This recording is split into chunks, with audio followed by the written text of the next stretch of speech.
Hello. Thank you for popping in. I'm sorry I'm a bit late. I fucking needed some time after that Belgium game. I hope you'll excuse me. I needed some fucking time off, man. And no talking about the Belgian game, by the way.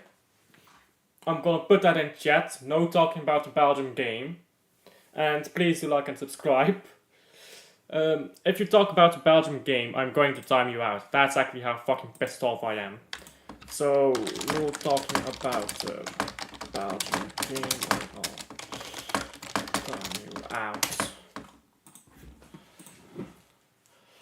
Because I do not want to fucking talk about the Belgium game right now.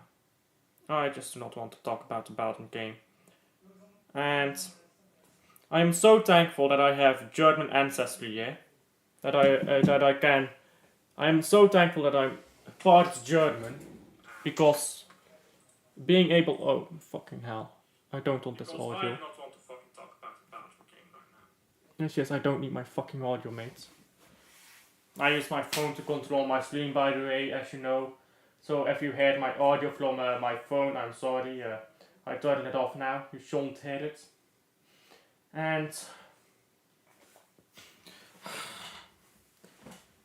let's see. The game should have started already. I'm sorry, I'm a bit late. But yes, no talking about the Belgian game. I'm pissed off about it. Just leave me alone about it, okay? I'm part German. Let me be thankful that that I have fucking German ancestry, yeah? Let me be thankful that I have German ancestry because I would be so fucking dead inside if I did not. And I know I have to change the scoreboard. 1, 2, 3. Oh my fucking god. Fucking hell. And let's see here. Oh my days, I already have this fucking attitude about. For fuck's sake, everything is going against me today. I thought I had a fucking pretty good day because I had an exam and the exam went pretty well, but after that everything is going against me, bruv. I'm going to fucking. Oh! Yes, I know, I'm going to fucking fix it. Give me a second, bro. Fucking hell, I hope France doesn't win this fucking Euros. And Mbappe can go fuck himself. Fucking stupid ass Ninja Turtle. Fuck's sake. I'll try to cheer it up a bit to make this a bit more of an entertaining watch along. France is playing in white here, and what is Austria playing in red, so Austria. Oops, that's a cue. Austria 0-0, and France. And there we fucking go. I feel insufferable right now, man. I feel fucking insufferable after that Belgium game.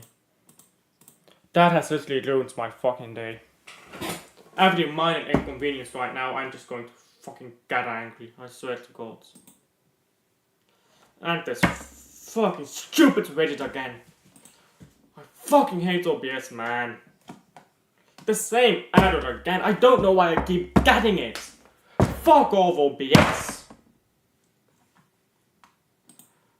Fucking hell.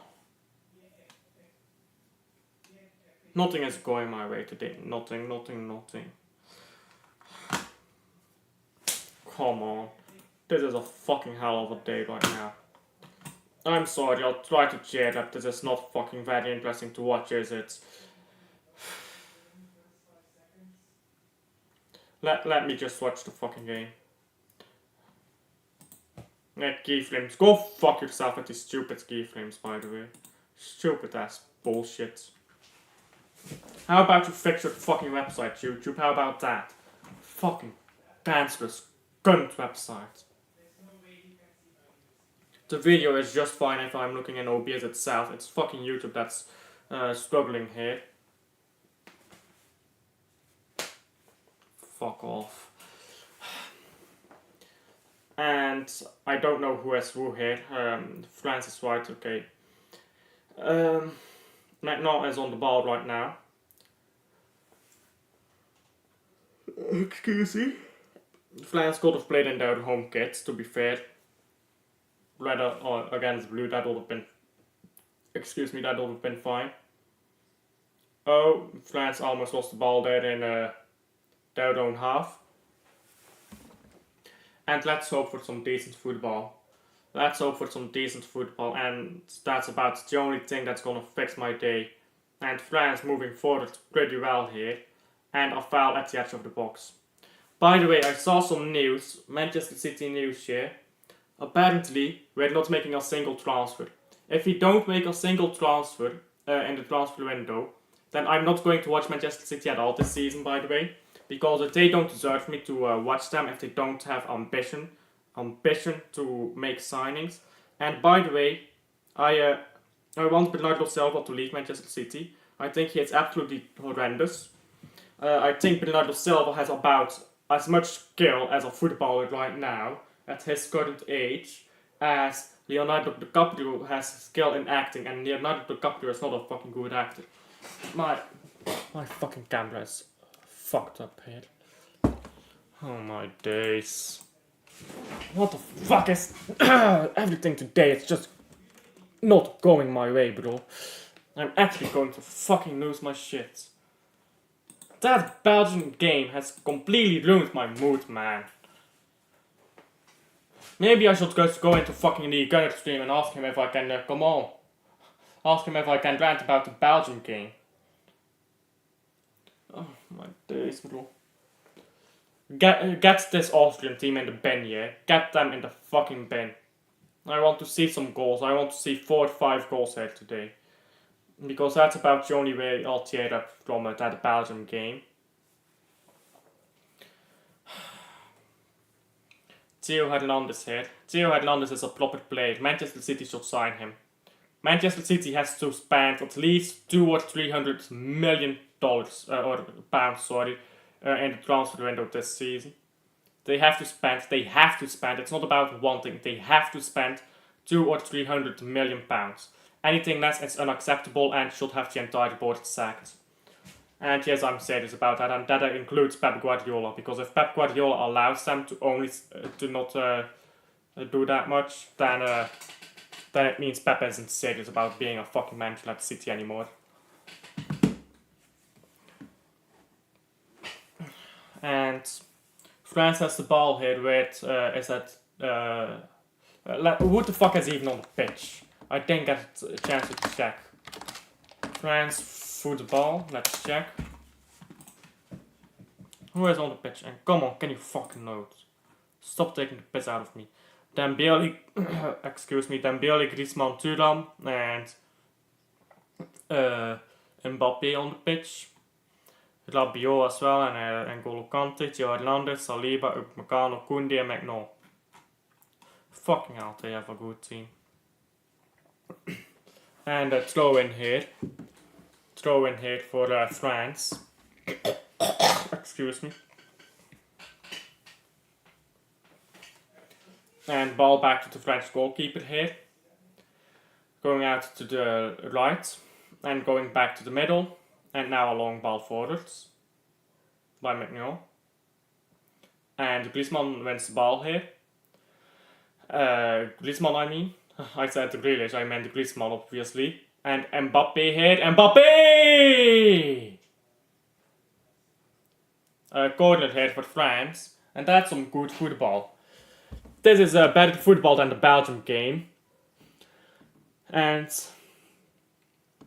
yeah, that's some good football. I hope we can see more of this.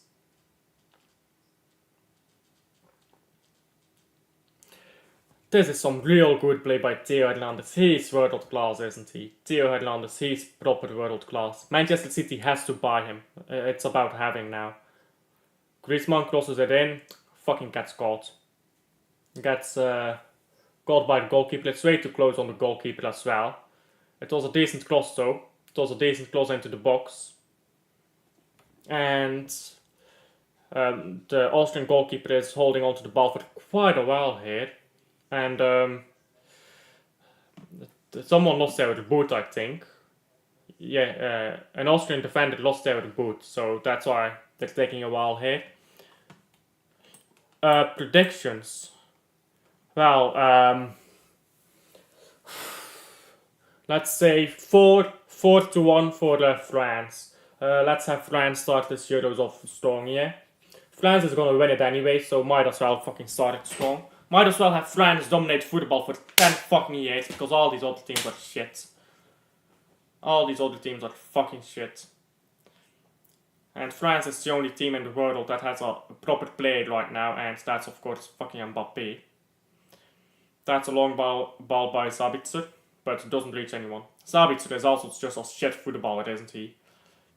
People rate Sabitzer because they don't watch fucking football. They just have a calculator and they're like, oh, who got the best stats? I'll tell you one thing. If you need stats to rate a footballer, you don't know football. Koundé is on the ball here.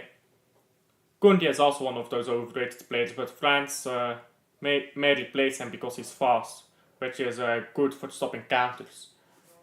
And Kanté made a rough foul there on the halfway line. Free kick for Austria. Austria goes backwards. And it's been a slow start so far. There has been one Mbappé chance, but for the rest it's been a slow start. So let's hope that the pace picks up a bit here. Let's hope pace picks up a bit here, and also the quality of play. Because the quality of play hasn't been particularly high either. So Austria on the ball now. Austria on the ball here in the defensive line. That's a decent ball forwards. Sabitzer on the left wing here. It goes backwards. And Austria is playing way too slow. And France is not pressing at all. I guess France doesn't mind Austria holding onto the ball for a little while.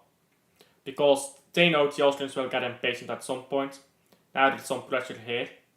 Now they're setting some more pressure here, the French. And let me just check something. France football, yeah. Because where is Mbappé playing? Is he playing as striker or is he playing as left winger? Yeah, he's playing as striker with Thuram as left winger. And ball here on the left again with number 10. I have no idea who number 10 is for Austria.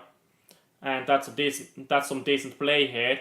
And Austria trying to go forwards. Ball is out on the left here. Could cross it in, should cross it in even. And that's a decent cross, but won't reach anyone. And Magnan holds onto the ball. And now France will try to counter here. But Magnan holds onto the ball as calm here. And France has the ball now at the back line. And I think that's Rabiot on the ball. Rabiot has been really decent, yeah. I didn't rate Rabiot before I started watching France. But Rabiot has actually been very decent. That's a good ball hit by Rabiot. That's very smart layoff by Griezmann. It was just a touch too soft though, but Dembele got to be getting onto the ball. He doesn't, but Kanté gets onto the ball instead. And that's a foul here in midfield. I don't know who was brought down. I think it's Thuram on the ground. But it's a free kick for France and they take it quickly. And Mbappé plays it along to Griezmann here, I believe. Thuram back to Griezmann. And Griezmann, oh! Goes past the goal. And Dembele could have kept that in. He stopped his run, but he could have kept that in. And it's a throw in here for Austria in their own half. And France will probably press up pretty highly. And sorry, it's not Griezmann, it was Rabiot who was all the way up the pitch. Rabiot and Griezmann kind of look alike, you know. Like, if you see them next to each other, they don't look alike at all, but like from above, they both have longish hair, they are both white, and so they kind of do look alike. Long throw in here, and France has the ball back already. That lasted long. Very good play there, very good play by Austria. Now the ball is with Magnan. Magnan can go to the left here. He doesn't. He goes straight. That's a decent ball actually. And Kanté almost took Thuram, but just that bit short. And now Austria has the ball again. And they lost it. And I'll throw in here for Austria yeah. And again, this fucking error. I don't know how to fix it, and I don't give a shit right now. I'm sorry if you can hear that on the background. And Austria got through here pretty easily, but no shot coming off. And now, oh, that was some decent play, but the ball is too far for Griezmann here. And Griezmann will run after it, but he won't get onto it. And now Austria is in possession again. Yeah, decent start here. A bit slow though, and no major chances except for the Griezmann one. It's better than the Belgium game at least. So, or the start of the what was the game? Fucking Romania. That was what it is. It's better than the Romania game because that started out very boring first 30 minutes. Then after the goal, it became a really good game, and the goal itself was of course really good as well.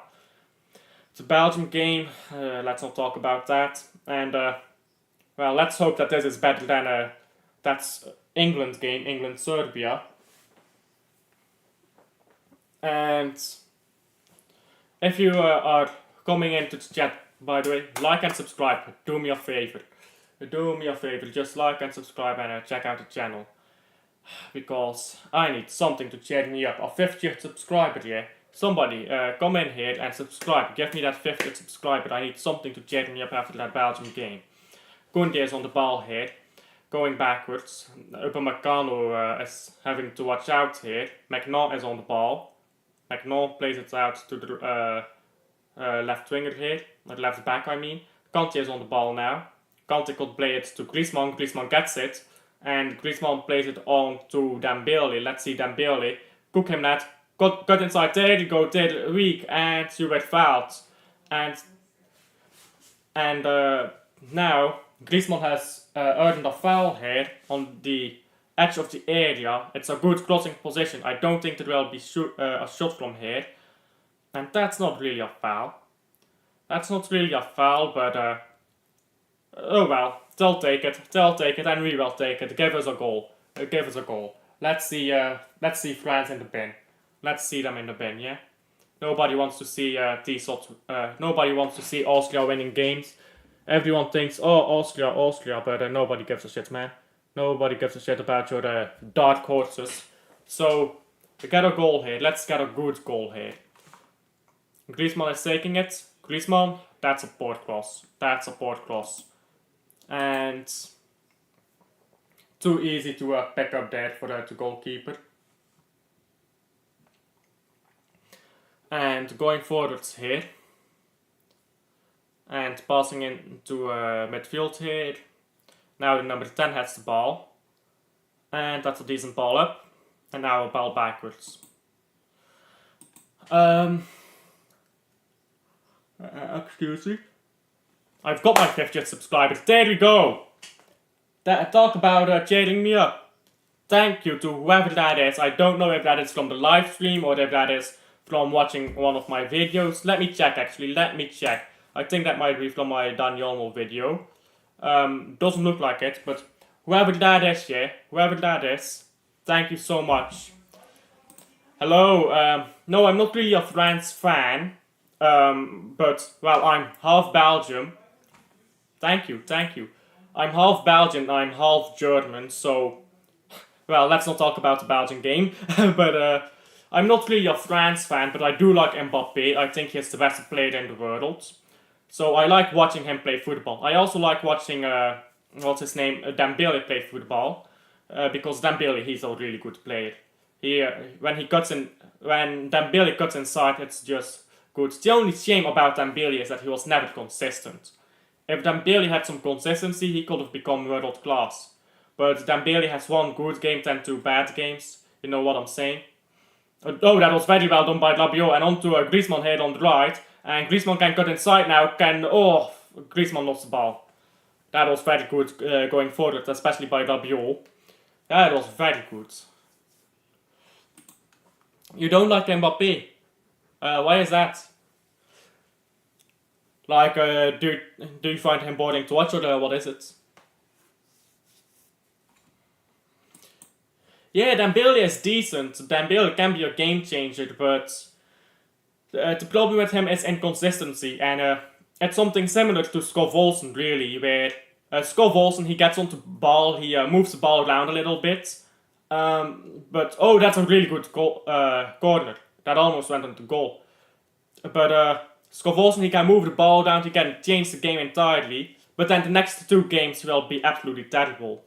So Dembele isn't terrible, but he does fall off in some games. I just wish Dembele was a bit more consistent, because if he was that little bit more consistent, he would be world class. And I think when Dembele was younger, he truly had potential to become the best player in the world. But of course now he's getting rather old, so that potential might be gone. And now Austria has the ball here. Mbappé ran it straight into an Austrian defender. And that's a poor ball forwards. That's a very poor ball forwards even. And now it's at Saliba on the ball. Yeah, Kante is a really good footballer. He's smart, that's the thing. He's a smart footballer, and I like watching smart footballers. Because you have footballers like, take Andre Onana at Everton, the Belgian, and he's really dumb. He's really dumb, and it's so frustrating to watch footballers. And they play the same position, right? And Kante is a smart footballer. You see that he checks the pitch. He always knows where is he supposed to be when you're defending, and where can he move the ball when you're attacking. And I like watching those plays. It's instinctive from Kante. And those plays, they just provide so much class. I like the entire French team, to be honest. I like the entire French team. That ball, by the way, by Mbappé earlier, that chance, was 113 kilometers per hour. That's a hell of a save. At that type of pace. It still shouldn't go in, but you have to get down really quickly as a goalkeeper to get that ball. And Kante and Fernandinho were the CDMs I have. Were the best CDMs I guess you meant? Oh, maybe. Let me see. Well, Busquets was certainly up there. But let me think. Because I've been watching football since 2006, and that's really difficult, actually, the best CDM. Because Fernandinho and Kante, yeah, Rodri also is a very good defensive midfielder, but I don't think he's on that level yet. Busquets was great, absolutely great. Modric, when he was younger, unbelievable. Like now he is still good somehow, but when he was younger he was absolutely unbelievable. But I guess Modric is more of a controlling midfielder than an 8 than a CDM. So yeah, they were phenomenal. What Fernandinho mainly had, Fernandinho wasn't a smart footballer. He wasn't dumb, but he wasn't like Kante where he was smart and always aware. But Fernandinho just had that flair.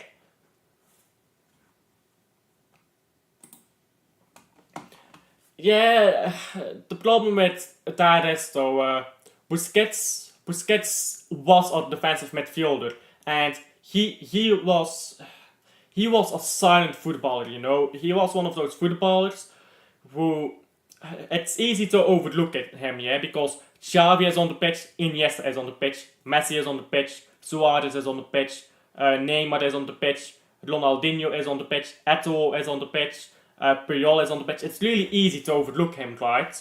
Because of who he played with. And I think all the players I just named are definitely better than Busquets as individual players. But Busquets was just a team player, and I think as a defensive midfielder, you are supposed to be a team player. That's a good ball there. Yeah, that's true, but Kroos is a defensive midfielder. The thing is, defensive midfielders don't always do their role in the same way.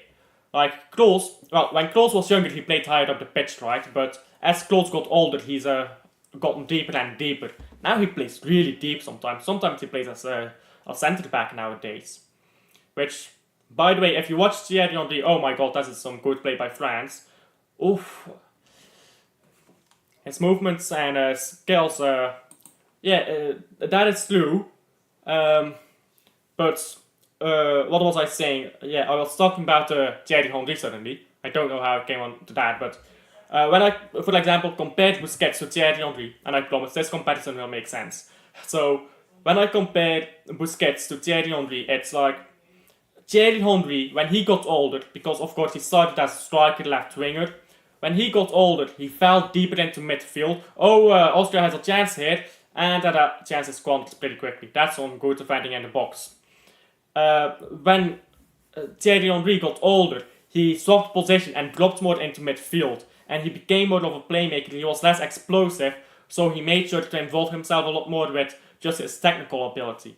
And what Busquets had, I think, is Busquets never had that explosive phase early in his career. Busquets was always rather slow and always played in the same way. And when you see a lot of the same, it becomes mundane.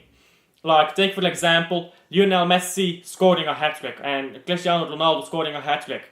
Some people have genuinely forgotten how impressive it is to have the stats that Lionel Messi and Cristiano Ronaldo had. We are talking about stats that no players before them have ever put up. But when you see it week in, week out, it becomes mundane.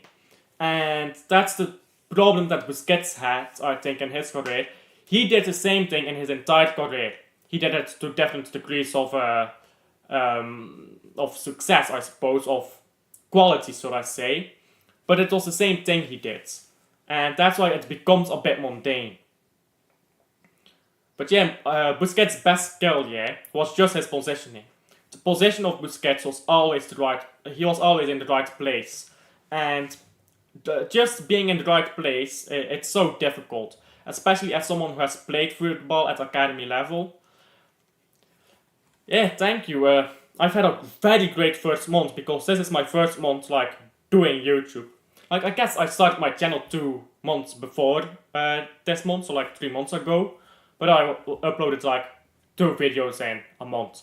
So this is my first full month of doing YouTube, and wow, I'm already at 50 subscribers. I never really expected to get to this many subs. Most people that watch me is for my video content though. I also don't see a lot of people in here in the chat except for half time and stuff. Most of the people that are in the chat here in streams are at half time, which can make the games a bit more of commentary than a watch along, but it's alright.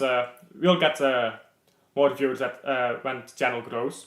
Oh, that was some good play here by France to get out of that press, and now Koundé is going up. Oh, Koundé with Dembele almost. Dembele slipped there. Dembele looked like he didn't know what he was gonna do. But yeah, thank you. I'll take that honest praise. I'm not so humble that I will not accept a compliment. Not yet, at least. Oh, that was poor play by France here, and Austria could go forwards now. And they go backwards instead. Come on. This is what I hate, I hate possession football so much. Because it's so boring to watch. Just play some direct football. That is why I love watching Germany. Not just because I'm a biased German, but it's because we just play direct football. And that's just so beautiful to watch if it works. Now, if it doesn't work, you lose the ball constantly and then you concede goals, of course. But when it works, it's just so beautiful. And I don't know any of these Austrian players except for Sabitzer, if I'm being honest. That's a long ball here. When anyone gets onto it, an Austrian player gets onto it, but France gets the ball back, and oh, you have to be careful with that. And Saliba spelling the ball twice here. Oh my god, and that's a foul on the edge of the box. No foul is given. Austria still has the ball here. And people have to be going inside of the box. People have to be going inside of that penalty area now. And France got the ball back with Kante. That was very well done by Kante. Very alert there. And oh my god, Koundé has spilled the ball now. These French defenders, Saliba and Koundé, their eyes must not work. They should go buy some glasses. Dembele has flat on his ass here. Let's see that again by Upamecano, I believe. Yeah, that is probably a foul. He's pushing both of his hands into his back. That's probably a foul, if we're being honest. And, well, let me quickly check. It's my... Okay, yes, perfect. I was quickly checking if on my phone if my brightness is okay, because when it gets late in the day, by the way, I use my outside, the light from outside as lighting, and then I turn on my lights here in my room, so I was just checking if my lighting is fine. It looks fine. And throw in here for Austria. And come on, throw it in nets. There you go. Austria long, well, I won't say long throw in, but not a short throw in either. And Kante, oh, that's a really good ball by Kante, and Mbappe, that wasn't a great layoff if I'm being honest to you. And now Theo Hernandez. Theo Hernandez is so good, isn't he? I'm really desperate to see Theo Hernandez signing for Manchester City. I'm a City fan, by the way. Because Theo Hernandez is so good. I hadn't thought about it, but then I saw an article about Theo Hernandez, and it just clicked, because I never really thought about Theo Hernandez at Manchester City. But when I think about him tactically at Manchester City, it just makes sense. And because it just frees up everyone that we need to be freed up. It allows us to rotate Guardiola, Arcade, Diaz. Just that one plate allows us to rotate basically our entire back four. Theo Hernandez would be so perfect. And he's such a good player. Whenever I watch him, Theo Hernandez is smart and is well on the ball and stuff. And he's always careful to not to draw any fouls. And he's very solid defensively. Like, I don't care about how good your fullbacks are going forward. I just want them doing defensive work. That's a bit old school maybe, but oh, that's a good challenge by Griezmann. Throw in here for Austria. That's maybe a bit old school, but yeah. I do prefer my defenders defending. Which is controversial in modern football, actually. So many tacticals who just want to copy Pep. Unbelievable, yeah. Let me check my shorts channel. I started my shorts channel not too long ago. I'm uploading all shorts there. Because if you upload shorts on your main channel, you get like a split audience, and that's really harmful for your channel. So I made a separate channel to upload shorts to. And I'm hoping to redirect some of them to the main channel. Anyhow, Theo Hernandez is on ball here. And now it's gone back to Upamecano. And Upamecano, that's a decent long ball. And actually no, it's not a decent ball because it goes out. I thought that looked better. That looked better on TV. And throw in here for Austria. We're 31 minutes into the game now. It's been a decent game again, but lacking a bit in quality sometimes.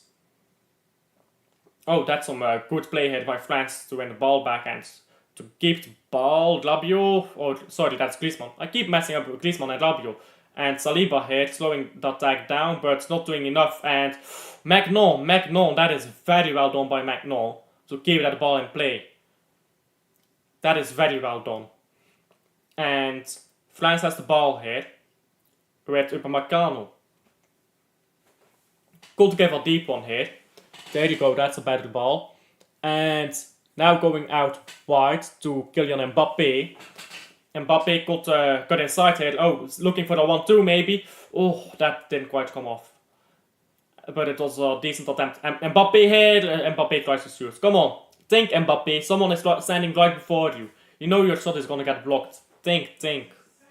Don't be desperate. Think. If Mbappe would just add that intelligence to his game, yeah, he would be the best. He would be so fucking good. It'd be silly. If Mbappe had Neymar's intelligence, oh my fucking days. Just imagine that. And is that a foul here on the edge of the box? I think it is. And a yellow card. It's a yellow card, really. Nah. Do you think that's a yellow card? That looks a bit soft to me. Do you think that's yellow? Like, do tell me. I think that's a bit soft. Yeah, do tell me. I think, yeah, that's just soft. Look at that. Like a foul, I agree, but that's not shallow. Come on. That's so soft. That's so soft. Yeah, Neymar is unique, obviously, yeah. But what I was... Oh, that's a port cross. And... Oh, Dembele loses the ball here. Come on, Dembele. You can't do that. Oh my days. And now Austria is on the counter-attack here. And going on the right here. And now deep ball, but that's not gonna reach, is it? Oh, it does, but McNoy is there. Yeah, Neymar is unique, but what I was saying was just imagine Mbappe having the intelligence of Neymar, not like the flair or the technique, but just the intelligence. Because Neymar was very natural on the pitch. He always knew, and really I miss Neymar at Barcelona. Remember that Neymar always knew where he was going before he even got the ball, and Neymar always knew when to shoot and when not to shoot. And I feel like Mbappe lacks that to his game. And no yellow. Yeah, that was very light, wasn't it? That was very light. And Rabiot has the ball here. Going forwards and now going backwards. Thuram didn't want the ball. Now Kante. Going to Upamecano. Oh, that was a decent ball, but that was a good interception. It was alert defending. And now, who is this? I don't know this. Played by Austria. Yeah, I completely agree with that. Oh, Sabitzer, and that could be 1-0 here! Oh, that is a great fucking save. That is a great fucking save. That could be 1-0. Yeah, thank you, but oh my god. Yeah, thank you for the compliment. Thank you so much. But, right now, what the fuck is this miss? What the actual fuck is this miss? I don't know if that's a great save or if that is a oh yeah. Oh yeah, he had more time. Just looking at that from a triangle on TV, it looked like a great save, but no. This Austrian player had way more time. Should have lifted the ball. But yeah, thank you. I just like to pay attention to the game, I suppose.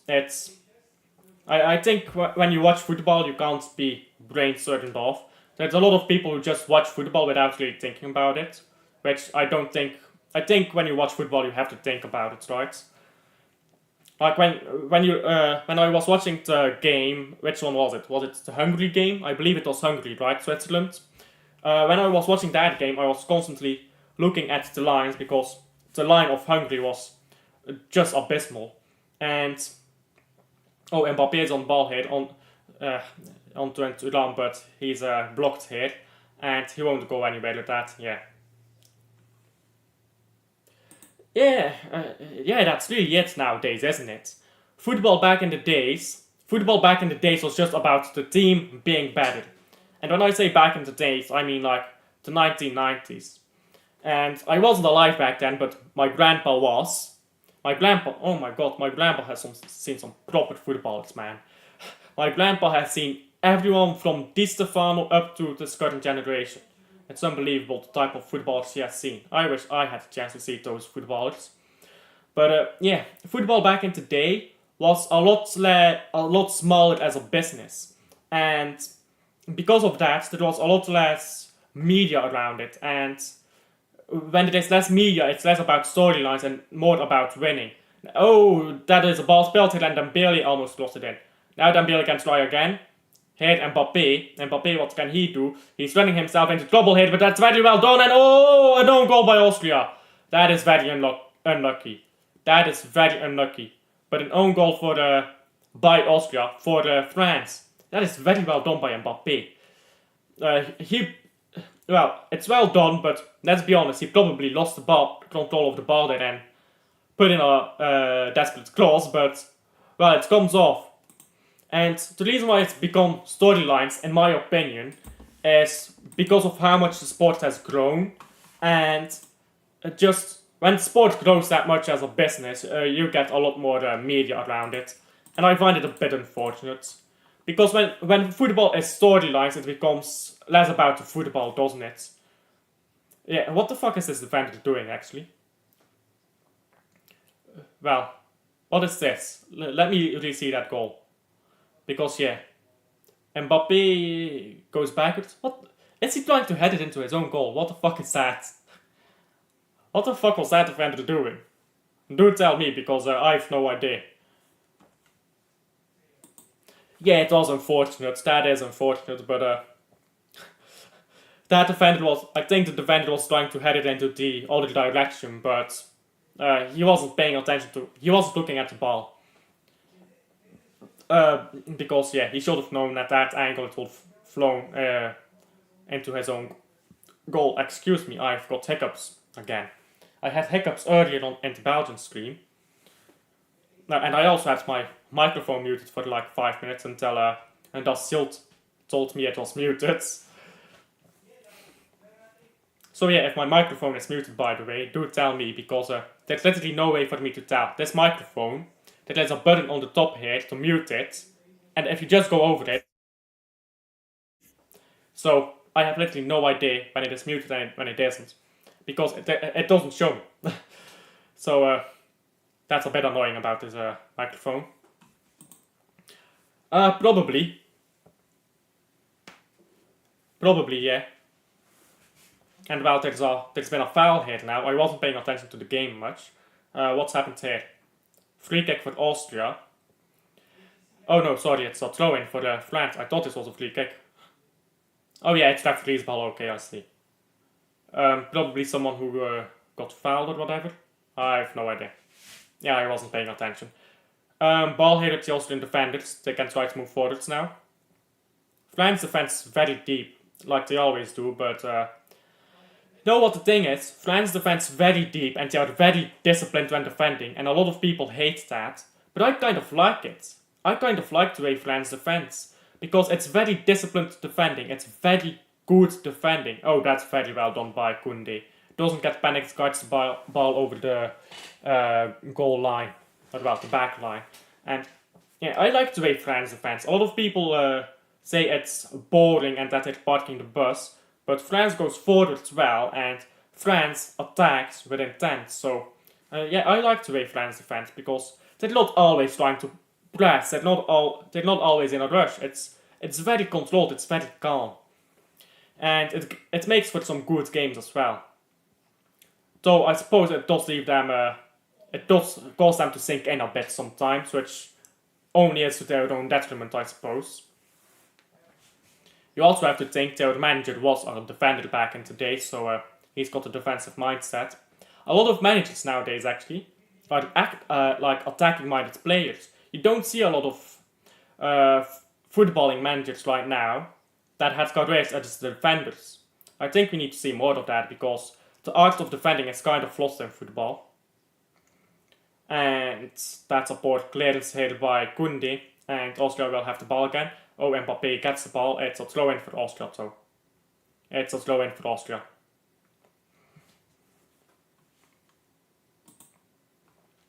Yeah, the problem with total football is that it doesn't exist. Like, take Pep Guardiola's Manchester City team, yeah? The best Manchester City team that I have seen, and I have been watching Premier League football since like 2008, football itself since like 2006, but Premier League since 2008. And no, I will amend my statement.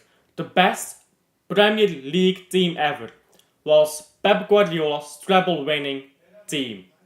And the reason why they were so good is because they were more direct than any other Pep Guardiola team before that.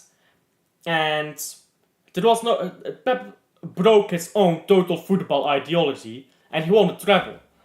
Total football, it just doesn't exist. It's impossible. For total football, you need to be unbelievably superior compared to all other teams around you. And the closest thing I have ever seen to total football,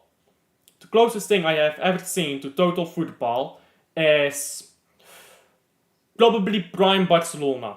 That prime Barcelona team. That sextuple Barcelona team. That is the closest thing I have ever seen to total football. But even that wasn't total football. And Austria had a chance to counter, but they spilled the ball very easily here. The Centurions were better. I think the Centurions were more entertaining, but I don't think they were better. And, well, as a whole season, oh, I have hair in my mouth. As a whole season, I would agree. Like, from August to May or June, I agree. But if we just talk the last 3 months, I think that trebles team from Manchester City is unbelievable. Yeah, maybe. But there's a lot of people, this is a pet peeve of mine. There's a lot of people who accredit Pep Guardiola completely for this. And it's not the first time a player has played like that. Pirlo has played like that before, back in the day. But yeah, it was very good on Pep Guardiola. It's just a pet peeve of mine that everyone seems to credit Pep Guardiola for inventing this. It's not his invention.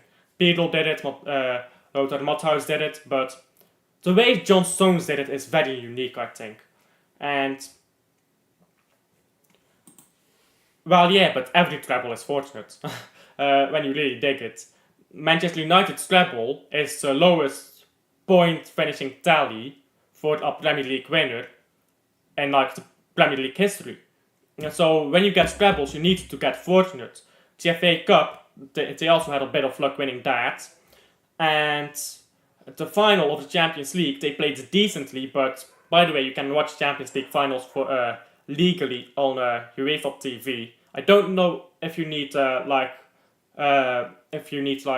premium version or not, but you can watch them there. I don't know if it's free or not though. I think you might. Oh, that's a very good ball by Griezmann, and Mbappe is in here. Mbappe, oh, wastes his chance. Oh my god, that is a wastement of a chance there. But yeah, I watched that Champions League final. I won't agree because Jesus' injury was definitely a setback. But Arsenal didn't start losing points after Jesus was out. They started losing points at the end of the season when they lost their nerve. And at the same time, you can always blame injuries, but Real Madrid, who had an injury crisis this season, and they didn't blame injury. So is it fair to compare Arsenal to Real Madrid? No, obviously not. But at the same time, you can't really blame injuries for stuff like that. And again, every treble has some fortunateness to it. I definitely agree. The treble was fortunate for Manchester City. But that's every treble. You don't win a treble without a little bit of luck. I think you don't win the Champions League without a little bit of luck to begin with. You just need that little bit of luck to win cup competitions, right? The same is true for the FA Cup.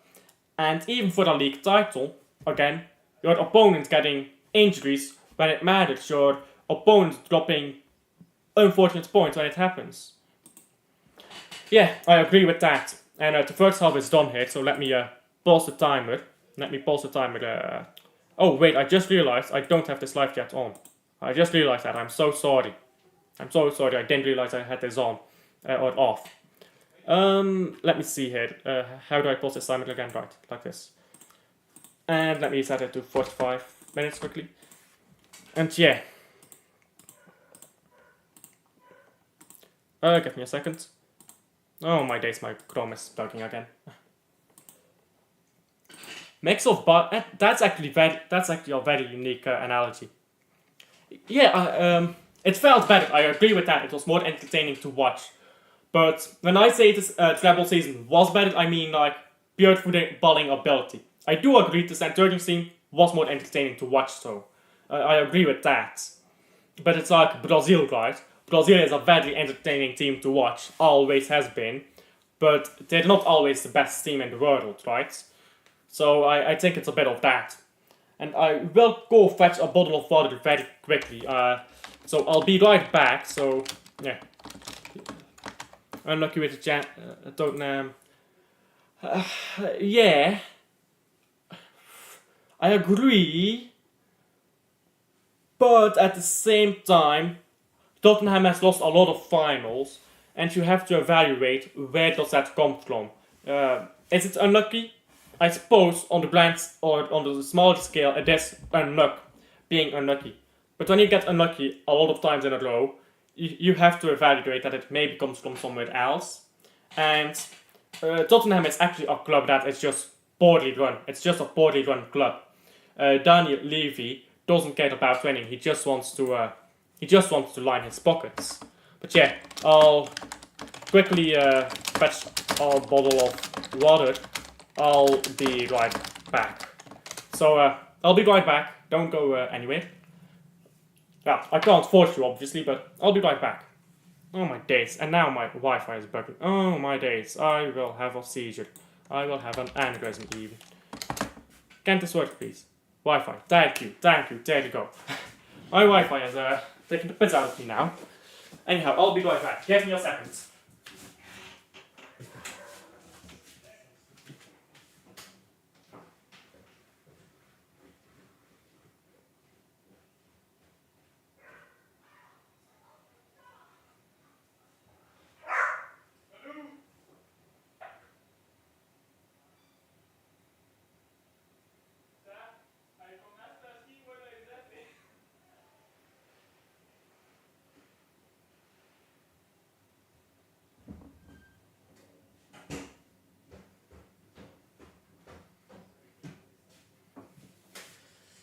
And I am back. And oh my days, my Wi-Fi, oh my days. Message failed to send again. Is my stream still on though? Yeah, it looks like it's on. But yes, I am back. I am back, and I got a text message. Let me quickly respond to that before I get back to the chat here.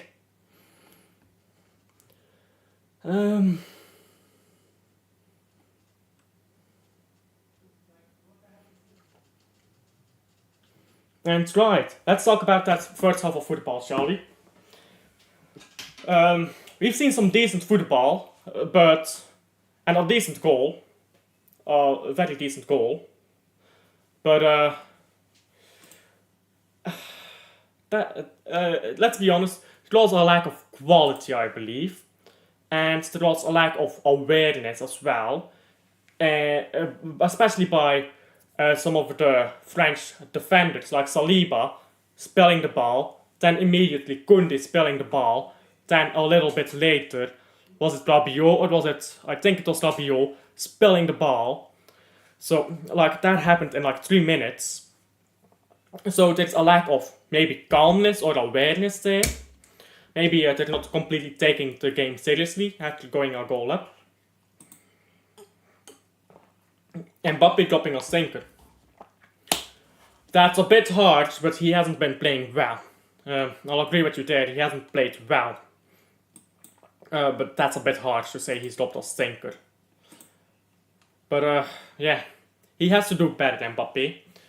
We do know Mbappe, he likes to come alive in the second half. Like if you, like especially for France, he likes to leave it late. Which maybe he shouldn't do that. Maybe he would have won a World Cup if he starts playing properly from minute dots. But yeah, that's just how Mbappe plays sometimes, isn't it? And it's very frustrating to watch if you're a French fan. But luckily I am not, so I don't care. And yeah, oh my god, my Wi-Fi is killing me right now. My Wi-Fi is killing me right now. And now my connection with the stream is excellent. There you go. That's better. That's way better.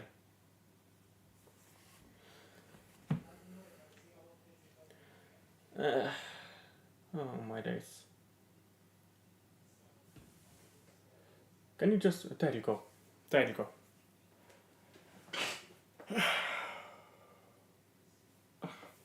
I'm tired, man. I had my last exam today. Yeah. I'm a college student, by the way. I study accounting. And I had my last exam today. And it went pretty well, actually. So there are like 2 exams that I completely flopped. But I have 5 exams in total. I think my other 3 exams went pretty well. And, I mean, I'm gonna have to do those 2 other exams again, so that sucks. But I think I did pretty well on the exams this year, if I'm being honest.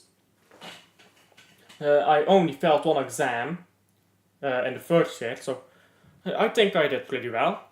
And I'm happy with that. And, man, I'm tired though. I had to wake up early. I have been streaming 6 hours a day for the 3 days in a row now. And when I started watching Copa America, because I'm going to be covering the entirety of Copa America, oh my days, I'm dead. I'm dead.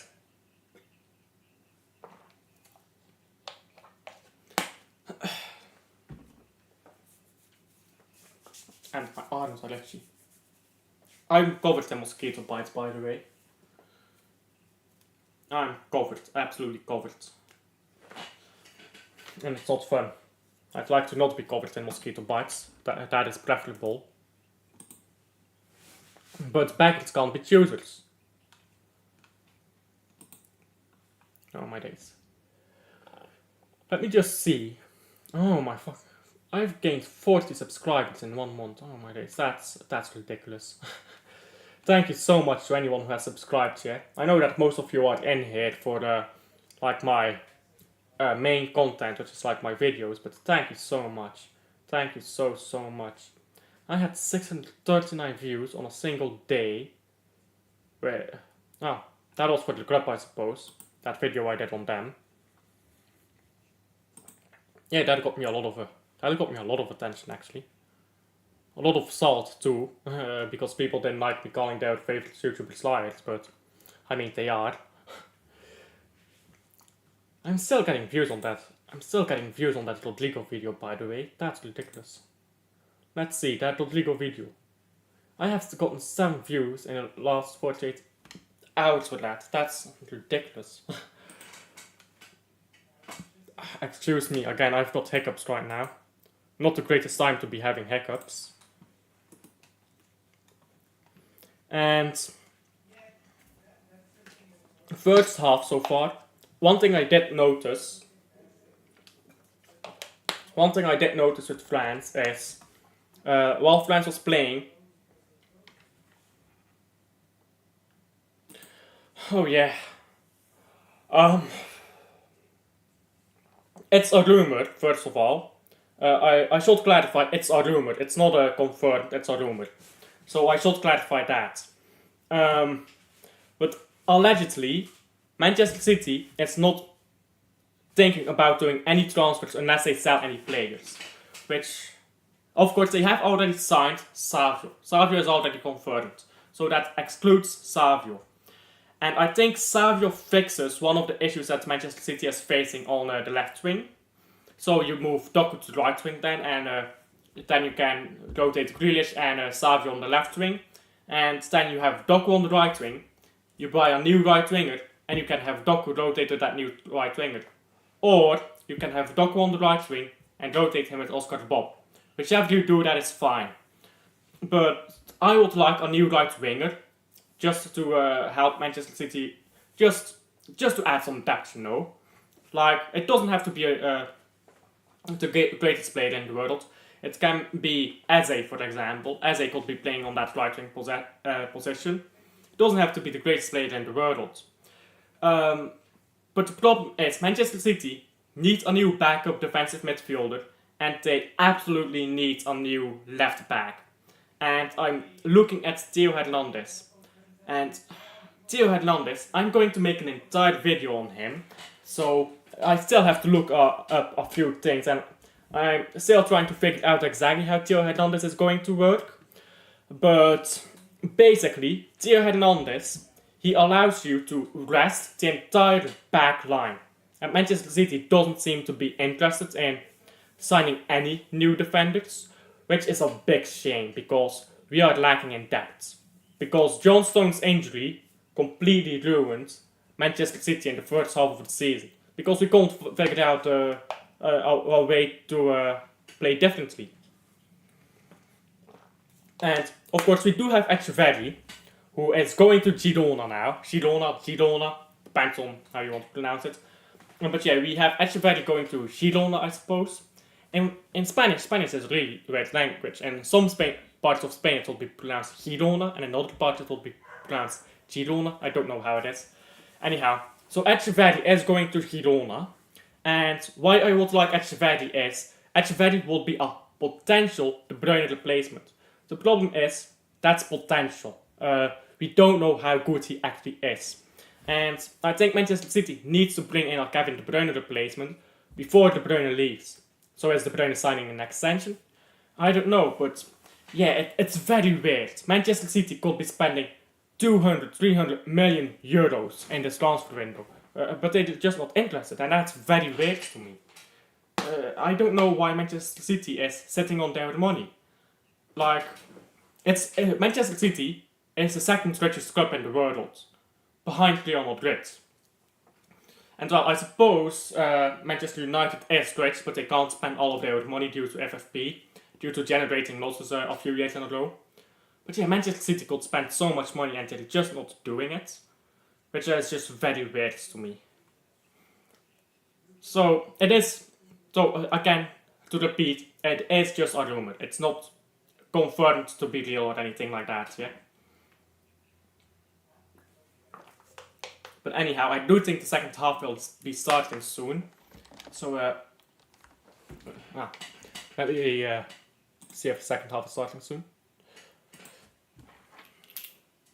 I think the second half is starting in a few minutes. So yeah, I don't know. Is there anything else we want to talk about? Let me think. Well,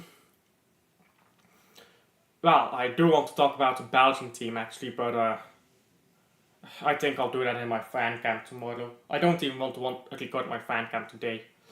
Let's just look at the game starts tomorrow. Let's talk about tomorrow's games. Because, actually, let's talk about the Romanian game, because that was a really good game. Who had money on Romania winning? Who had money on Romania winning? I did not. That Romania game was very boring in the first 30 minutes, and I was literally sitting here with my eyes closed, about to fall asleep. And then the commentator went mad about that goal. I opened my eyes and I saw that goal. I was rejuvenated. And after that, the game got so opened up, man. And that was such a good game. And Romania, I actually think can go far. I think Romania, maybe quarterfinals. It's just one game though. It can be just one good game. And to be fair to Belgium, it can be just one bad game, but I mean, I can't talk about the tactics of Belgium all day. I'll save that for my fan cam, though I don't want to talk about it right now.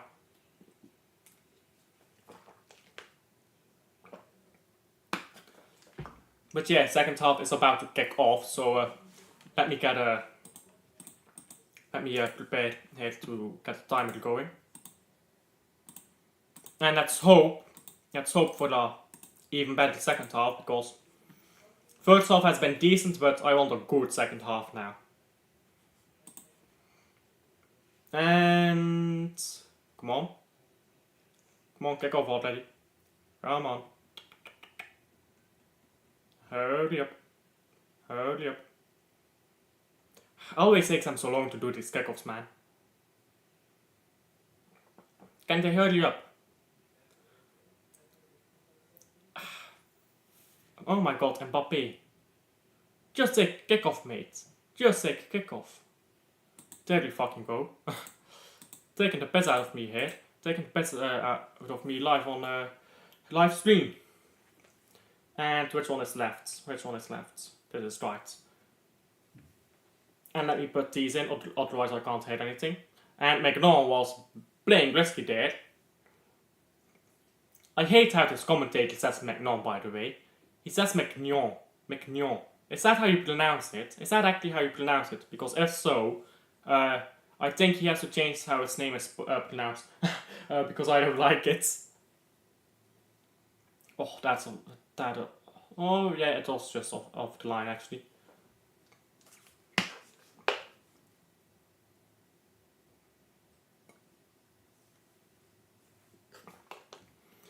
Griezmann was shot straight into these advertising boards here.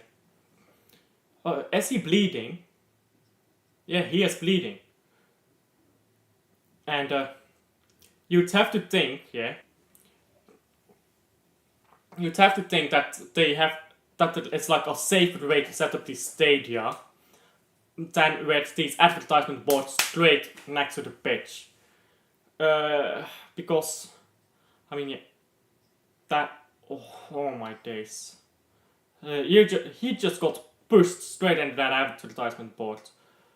But yeah, like, let's take Old Trafford for example. That literally just goes straight down. That's a prime place to get injured. They should really have better safety measures in stadium like these. Because, I mean, look at that. The advertisement boards are like right up there. Right next to the fucking pitch. There should be like a bit of space there that you can fall safely. Or well, maybe I'm just being a bit paranoid about injuries and all of that. But the Griezmann is bleeding, so...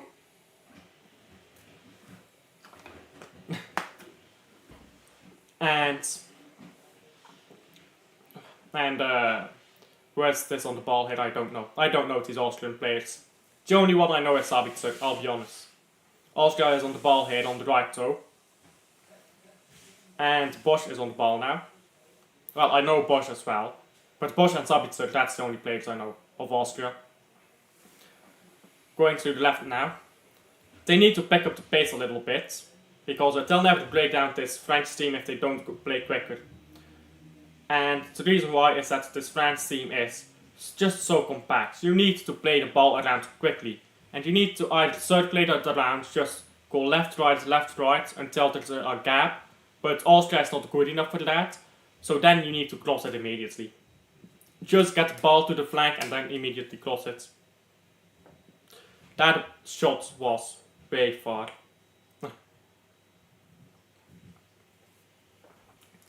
That was kicking without a goal to kick at. That's a good ball by McNaw. And that was Koundé running into space there, I believe. And, oh, now it's Kanté. Always very aware here. And Dembele on the ball here, on the right. Kanté is cutting inside. And Kanté, and now Mbappé here to the left. And Theo Hernandez, almost cut it inside. And Griezmann's headband is already coming off. That wasn't very well attached. Maybe he should come over the pitch, Griezmann, because and a foul here by France. That's a very light foul. That's a very light foul call. Yeah, and Griezmann's headband thingy is laying down on the ground here.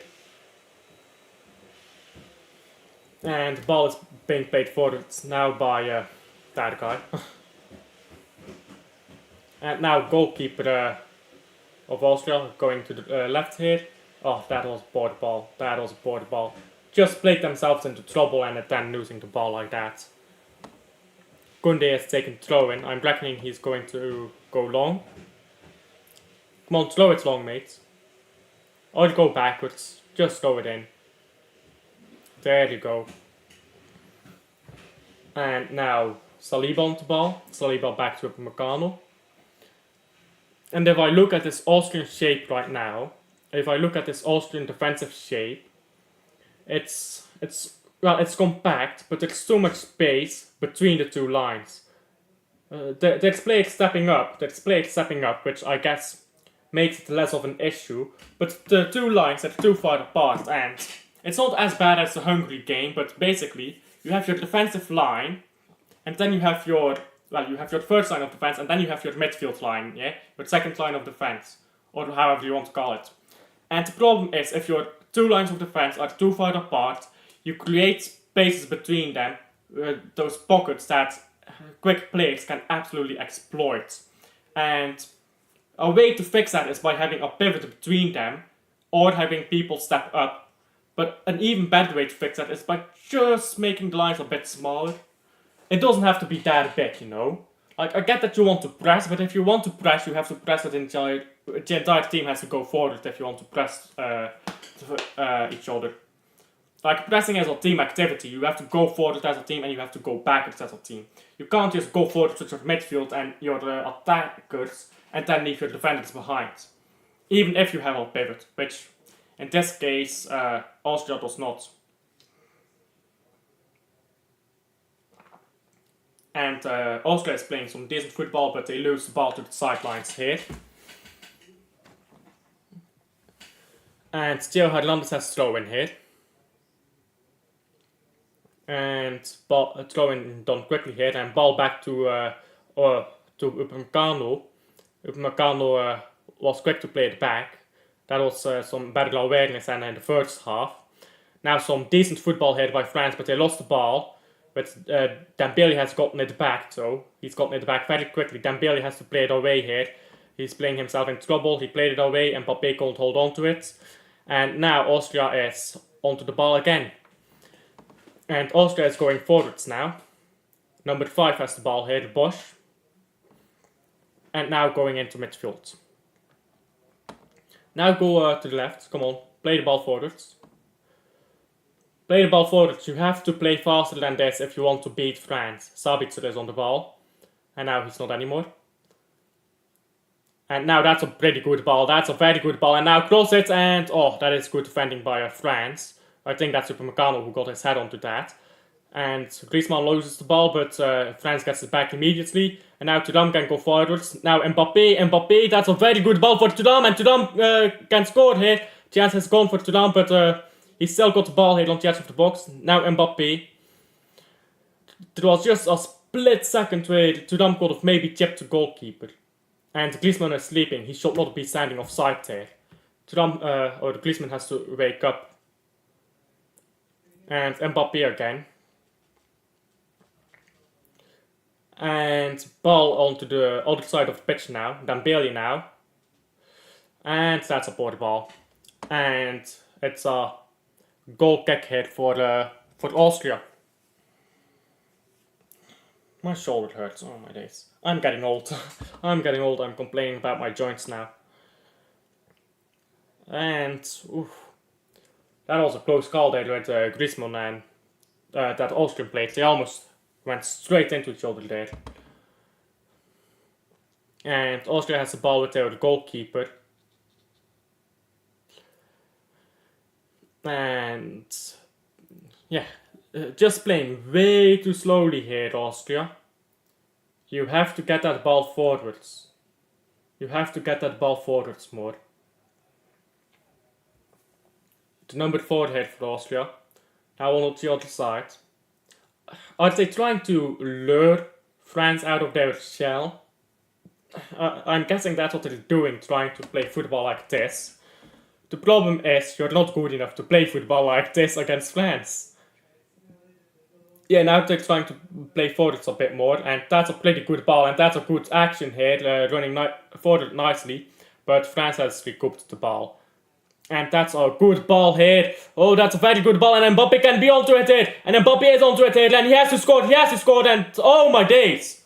How does he miss that? How does he miss that?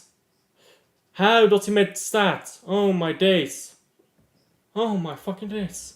You can't miss chances like that. You can't miss chances like that.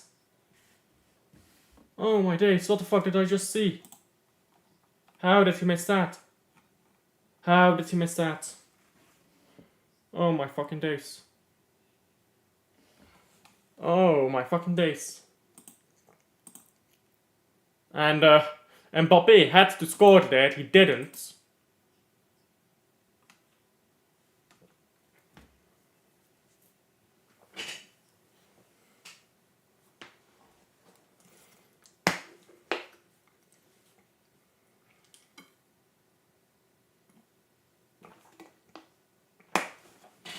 Yeah, that's a misser. That's a misser. Oh my god.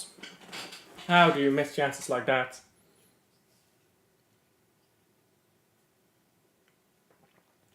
How does he miss chances like that? Oh my god. He could have killed off that game. And now, oh, that was a decent free kick here, but didn't reach any Austrian feet.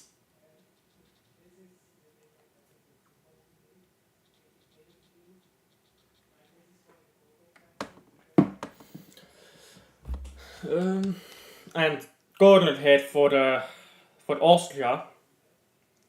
That's a decent corner. Does it reach anyone? No. It reaches Thuram and a new corner here.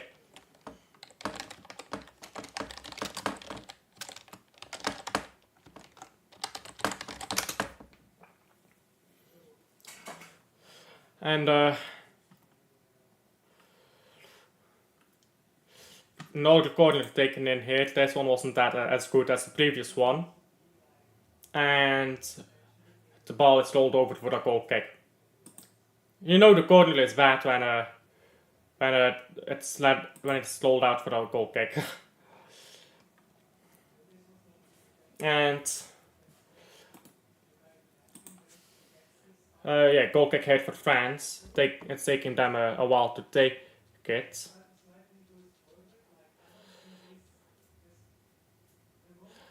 That was a decent first scoring. That second scoring was very bad, so very low quality.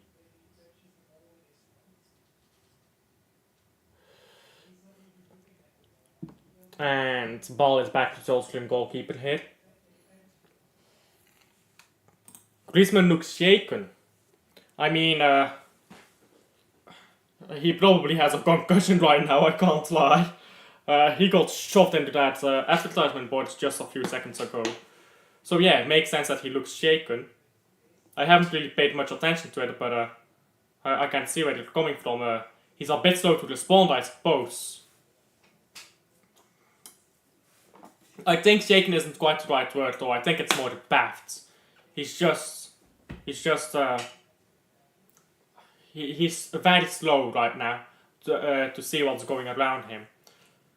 I think he should come over the pitch. He probably isn't in the right state of mind to continue playing after flying into the advertisement boards right there. Magnon was playing with fire there. That's a good long ball. Thuram tries to extend to Mbappé, but it won't reach. It won't reach. And throw in here for France. But first substitutions are coming. So let's see what these substitutes do. A new defender.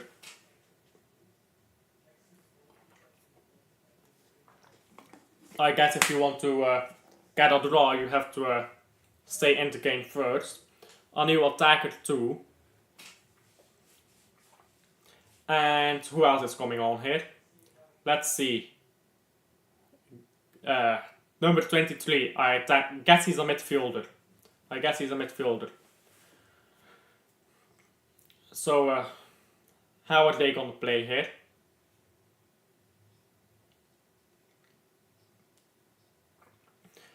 Substitutions made. Is France making any substitutions? Doesn't look like it, no. And France is just gonna continue playing the way they are. Throw in here by Theo Hernandez. Goes backwards. Saliba on the ball now. Back to Theo Hernandez and back to Saliba. And Saliba is going to the other side of the pitch now. Upamecano has it. That's a long ball by Upamecano, but it's too long. A bit too long, and the ball is for the Austrian goalkeeper here. And now Austria can try to go forwards again. Yeah, Mbappé has not been good. Too many missed chances here by Mbappé. And just poor touches and controls and stuff like that. And Wimmer is getting harassed here by 3 defenders and somehow still emerges with the ball. Now Austria has a chance to cross it in here. And they do cross it in, but it's not a good enough cross. And, oh, the ball is still alive though for Austria, and now it's cleared. But Austria reclaimed the ball here on the halfway line. And Austria is going forwards again. This is better from Austria. This is more direct from Austria, mainly. But they need to keep it up. They need to keep this up. And Austria is going in directly again. They need to cross it. Come on. Get onto the wing and cross it. Come on, don't go backwards. Go forwards, go forwards. Get the ball onto the left and go forwards. There you go, that's better, but now they've lost the ball. And Mbappé has the ball here. Mbappé, that's a decent ball for Dembele, sorry. And Dembele is going up. Mbappé is making a good run, and Mbappé won't get onto it. That was too difficult for even Mbappé. It was a nice try by Dembele, but just too difficult. Just too difficult.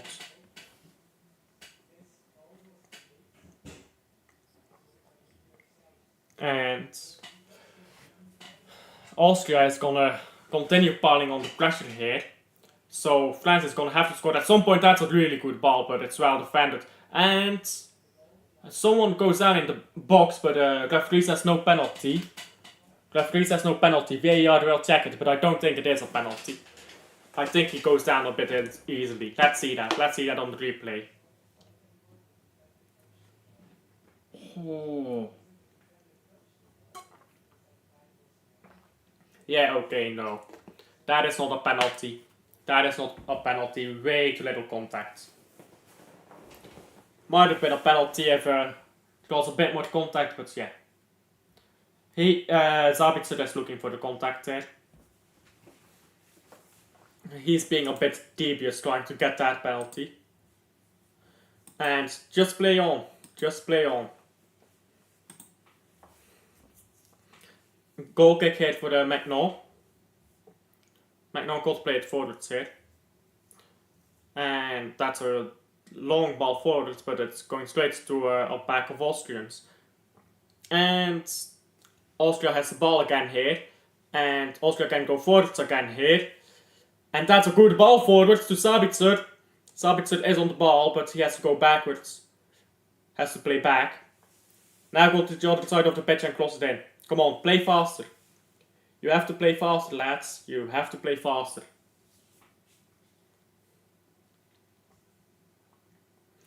Ball on the left here with Austria. And Austria, that's a decent ball in. And it's cleared by the French defender. I believe that was Saliba. And now ball is out for the throw-in for France. And 50% possession for the France here. Or for France, and for Austria it's 50-50. That's not really all that good. Hernandez is taking throw-in here. And France immediately lost the ball. Rabiot tried to be too spectacular. Kanté is in between the ball here. Yep. Dembele out here. Dembele on the side. And Dembele! Not a good shot. Tried a bit too hard to get that shot off. Not a good shot, yeah. That was trying a bit too much.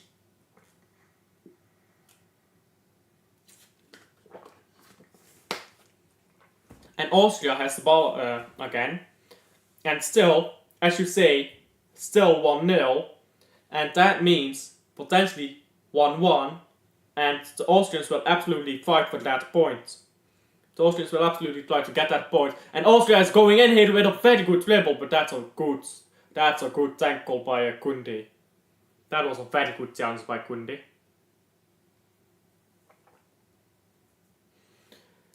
And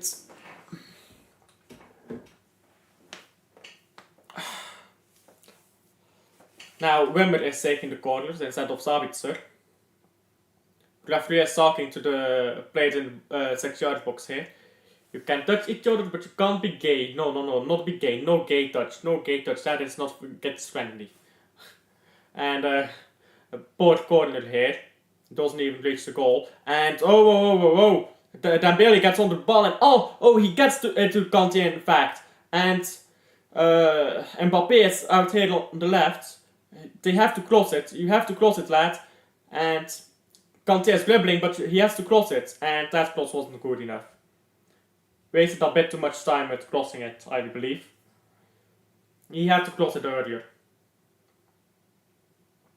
That was a very good chance for France, but cross was too late by Kanté. He did well to get the ball to Kanté.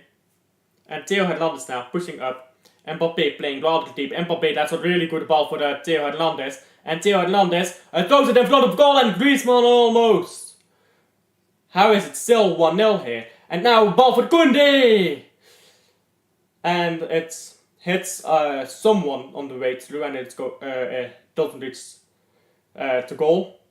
It's blocked by someone. I don't know if it was blocked by another Frenchman or by the goalkeeper or by a defender there, but whichever the case, it's still 1-0, not 1-1. There's certainly a goal still looming in this game. I don't think it will end 1-0. I think it's going to be 1-1 or 2-0. So France has to go forwards here. Mbappé has the ball here on the left. Mbappé trying to cut inside. That's a good ball here by Mbappé for Dembele. And let's see what Dembele can do here. He has some space.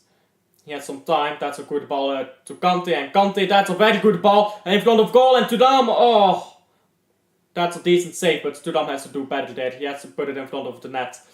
And Dembele again. Now Koundé to Tudam, I believe. And to Dembele. And Dembele throws it in front of goal. But Mbappé is out of position.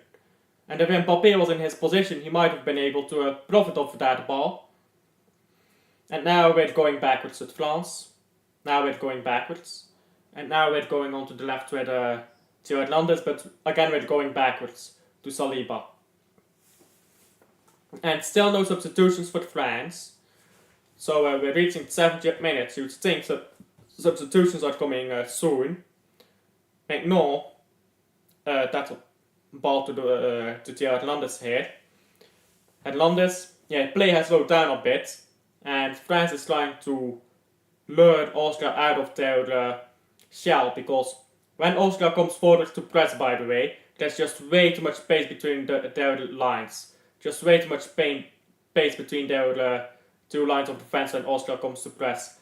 And the problem is, France is struggling to play through this press here. That's a ball forwards. And yeah, look at how much space there was between those lines for just a second. If Mbappé was able to get onto that ball immediately, he could have shooted. And then Austria would have been in trouble again.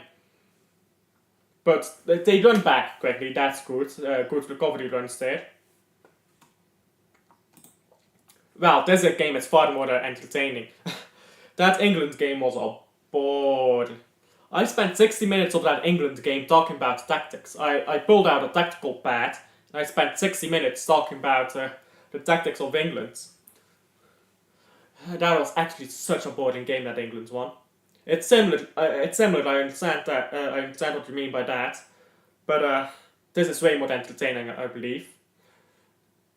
And ball is still here with the Austrian 7. The Austrian 7 tries to play it in, but Koundé is alert, gets the ball. Griezmann going forward, plays it back to Mbappé. I forgot that Griezmann was on the pitch. Griezmann should really come over the pitch. Griezmann looks absolutely baffed. And now Upamecano is on the ball. Ball out here with Koundé. And I like Griezmann, but I don't think he's quite at his sharpest right now. Now Saliba walking into midfield. Going on to the left here with Theo Hernandez. And Hernandez trying to seek a 1-2 with Mbappé, but doesn't come off. Now Mbappé goes back to Hernandez. And now to Rabiot. I forgot Rabiot was also on the pitch. There's a few players here who completely disappeared in the second half. Rabiot among them. And that's a poor ball. But it's a throw in for France, so. Yeah, now France is making substitutions. Kolo Muani and Camavinga. Dembele is coming off. Really? Dembele has been pretty good. You should take off Griezmann. Griezmann looks gaff. He just looks like he's dying out here. And I'm guessing Camavinga is coming on for Rabiot. Yeah. And Rabiot is coming off.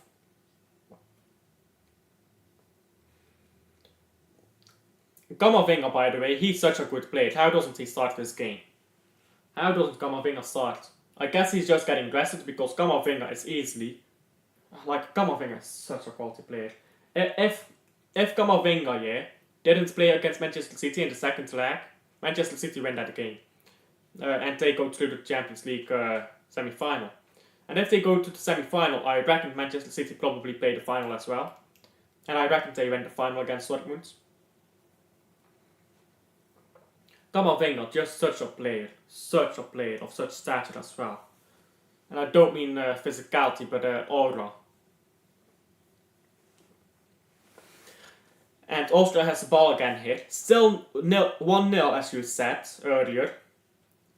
And it has to be maybe a little bit better here by both teams if they want to get the result they want.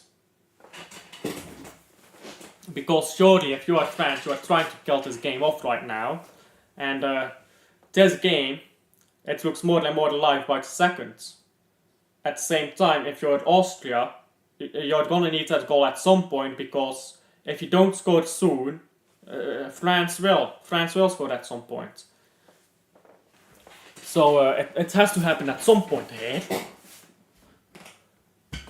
And throw in here for with Theo Hernandez.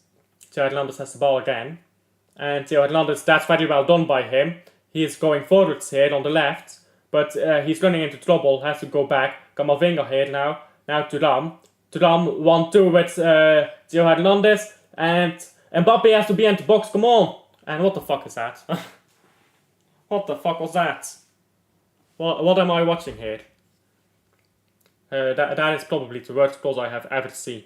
Was that supposed to be a cross or was that supposed to be a ball?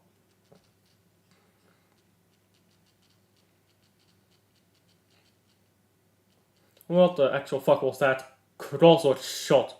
Was that supposed to be a cross or a shot? That was a weird face right there.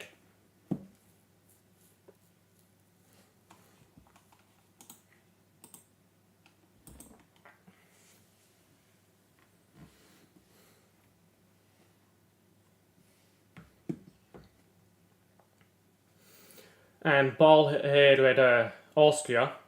Austria trying to go forwards here. Bush has the ball. Bush is still on the pitch as well. Sabitzer has also not touched the ball in quite a while. That's a poor pass here by Austria.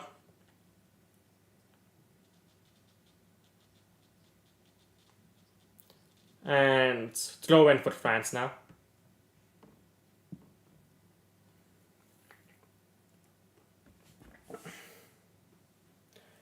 And throw in here by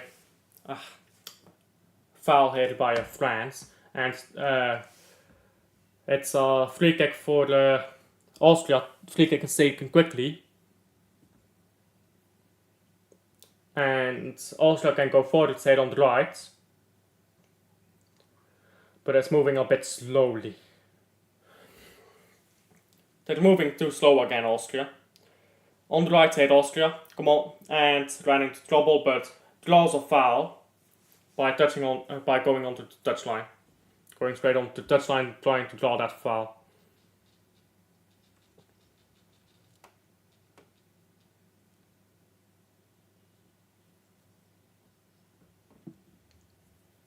And Griezmann is down on the ground and bleeding again. Oh my days.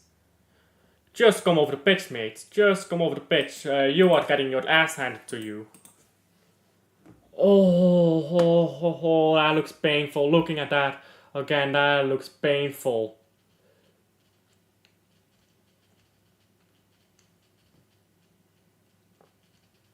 Oh, that looks painful. Oh, his knee bent the other way. Ah, that looks really painful. Of course, it always looks more painful in slow motion, but Griezmann has bled twice this game already.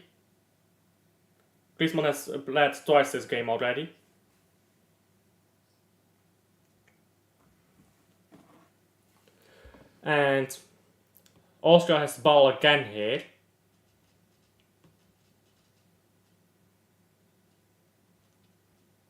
And Austria is moving the ball very slowly again.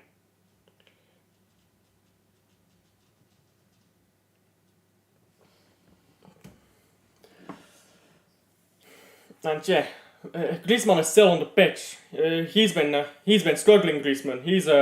He's been getting his ass handed to him at this game. He's been getting beat up, Griezmann.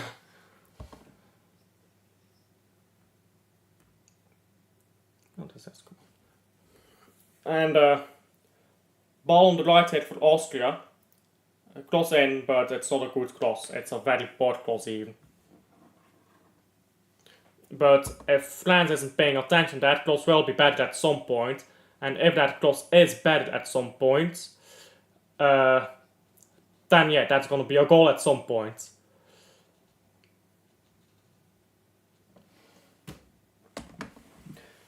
But the game has gotten a bit boring now, if I'm being honest. Colomwani tried some skills, but didn't come off. I've said that a lot about Colomwani now, that it didn't come off. He's been very poor today. He has only just come on the pitch, and Colomwani almost. Griezmann ain't on the pitch here in the ring. I mean, yeah.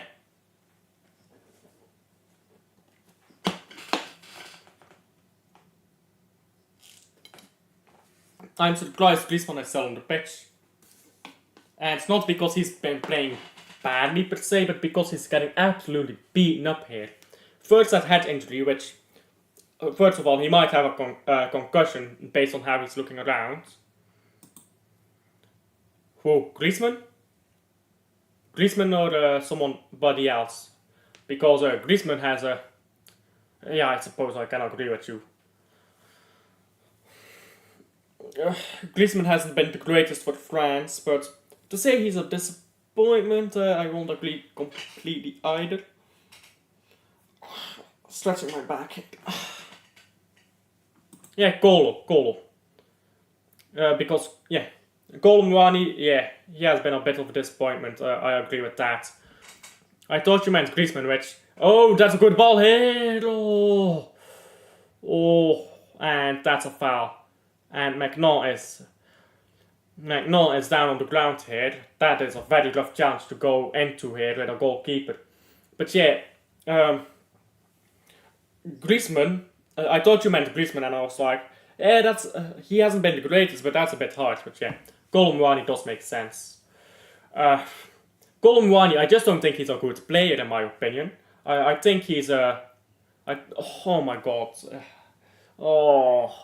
Straight to the studs into his face. Well, it's not into the face, but it's like with the laces into the face. Oh my days. That's gonna sting. And Griezmann isn't the only one in the ring. Das zult. Griezmann isn't the only one in the ring here. McNaught is stepping in.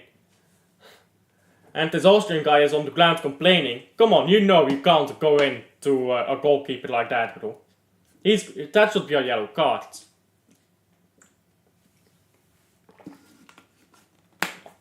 He looks baffed here. Yeah, referee has yellow card out. Gold card? Yellow card. And that's a yellow card. Well deserved, I think. Well deserved. But yeah, about Golo Muani, I just think he doesn't really have technical ability. I think he definitely has the physique and stuff, but there's just no technique. And with already at the 80th minute in this game, and still 1-0 somehow. Still 1-0. And there has to be a goal coming. I feel like there is. I feel like there will be another goal. And I can't tell you for the hood though. I just feel like this game has a goal left in it. And McNaught is back on his feet. He looks to be fine. Just needed a moment to breathe. And Camavinga went for that ball, but couldn't head it far away. Now, that was a good ball by Sabitzer, but Koundé defended that well. Now this is some decent play. Oh, that almost came off. That ball by Golo Muani was too poor again, too short.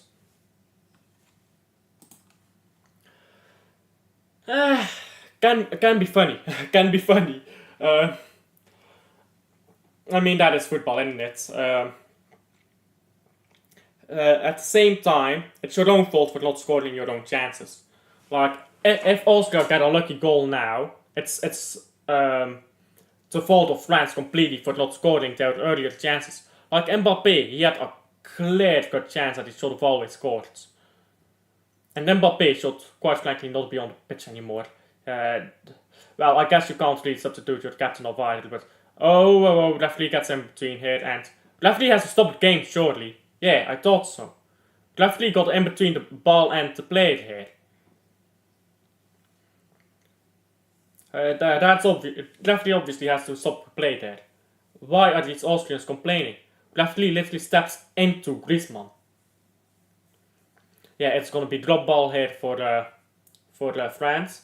By the way, for those who don't know the rules about drop balls, if you scored a drop ball, it's actually not a goal, it's like a throw in, it's a really weird rule.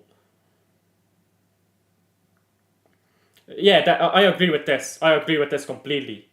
And Thuram is doing very well here. Now Griezmann on to Golo Muani. Oh my god, what are you doing?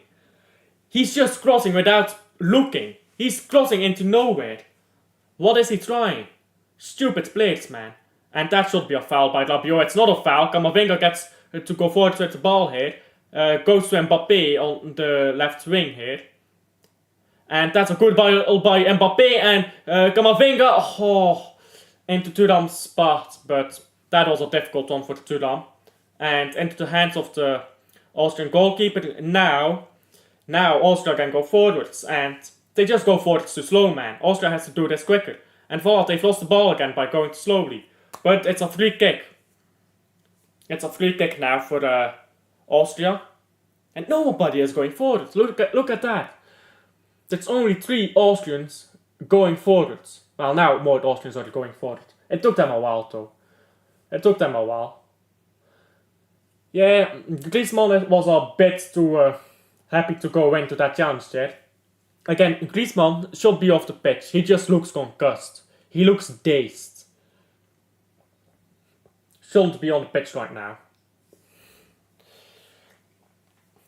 But yeah, I've got 5 viewers in here right now. That's quite a decent amount for the late game.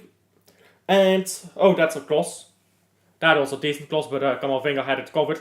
And, Colmani comes onto the ball here because I don't know what that Austrian defender was doing. He definitely had it. And now Mbappé is on the ball, on the left here. Is he going to play for time or is he going to try to get a goal? Mbappé goes inside and it's fouled. He gets a foul. It might be a bit light though. And it's gonna be yellow. It's a yellow card. Oh my days. What has football become? Yellow card for that. You can't get angry anymore in football. Back in the day, if you got angry like that, the referee got angry at you and you went back into your position. Fucking hell. That's never a foul. Because Mbappé lost the ball there, feels the hand and is like, Mbappé is making a theatrical event of this. That shouldn't be a foul.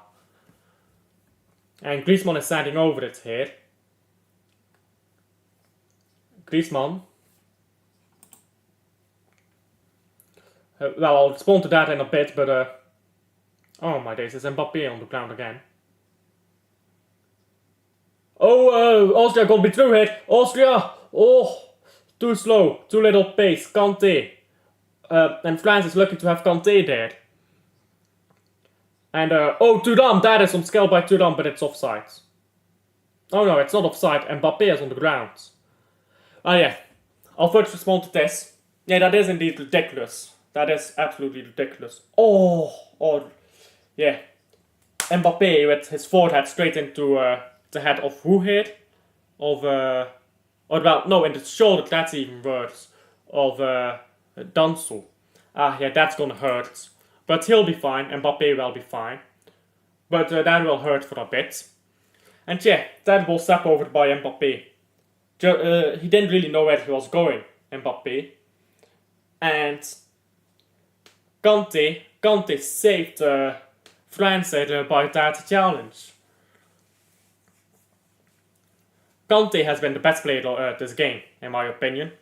So, that's sealed. I know you always ask for man of the match at the end of the game. Kanté. Kanté has been man of the match. Oh, Mbappé is bleeding. Yeah, he has a nosebleed here. And it's quite a serious one, if I'm looking at it. That's quite a serious nosebleed. Let's see how serious that is. It looks like a broken nose. Like, if you have ever had a broken nose, I have, which is why my nose is like a little bit.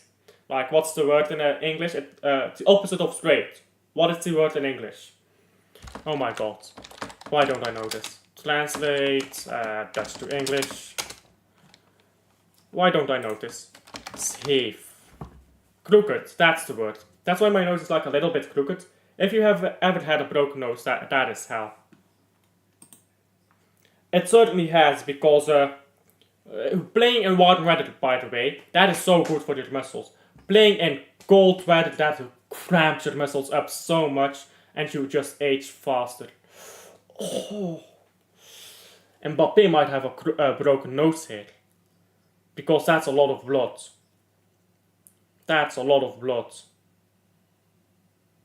That's a lot of blood. His nose might be broken. Let's see. Let's see what is yeah, Giroud is coming onto the pitch, so is Fofana. And yeah, look, that's so much blood. That's so much blood. That's so much blood. Yeah, Mbappe has to be coming off the pitch, certainly. He might have a broken nose here.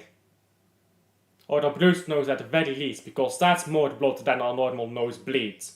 That's a lot of blood. And Giroud is coming onto the pitch. And it's the last time Giroud scored for France. I feel it's been an eternity ago. I'm covering the entirety of the Euros, so it's whenever the next Euros game is. Let me see when the next Euros game is. UEFA Euro, it will be tomorrow at 6. Turkey versus Georgia. That will be my next one. And then Portugal, Czechia will be next one after that. So yeah, I'm covering the entirety of the Euros. And I'll also do Copa America when that starts. I'll be dead. I'll be absolutely dead when Copa America starts. I'll be a zombie hosting these streams. I'll be drinking coffee every fucking 5 seconds.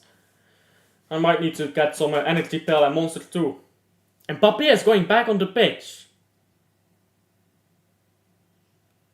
Now the game is being paused here. And he's going to get a yellow card. What is Mbappe doing here? Mbappe wants to get substituted. And Mbappe wants to get substituted. But, well, what the hell is happening here? What the hell is happening here? This game is turning into shithousery. Mbappe wants to come off the pitch. But he goes onto the pitch and sits down.